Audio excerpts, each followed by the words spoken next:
এই জার্সিটাই আমাদের জার্সি। অন্য জার্সি পরে আপনি ঘুরতে পারেন, কিন্তু এটাই আমাদের জার্সি।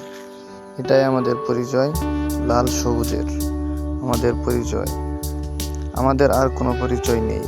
সো শুনতে আপনার খারাপ লাগতে পারে, বিরক্ত হতে পারেন, কিন্তু এটাই আমাদের জার্সি। হয়তো বারবার বলি আর খেলা দেখবো না, কিন্তু খেলা আসলে ওইসব কথা বলে গিয়ে আবার বসে খেলা দেখি। সব কিছুর পরেও দেশটা আমাদের, ইনশাল্লাহ একদিন হাসি আসবে। আমরা নির্লজ্জ, এক ম্যাচ দেখে বলি পরের ম্যাচ আর দেখবো না, কিন্তু খেলা শুরু হলে আবার আমরা টিভির সামনে গিয়ে বসি।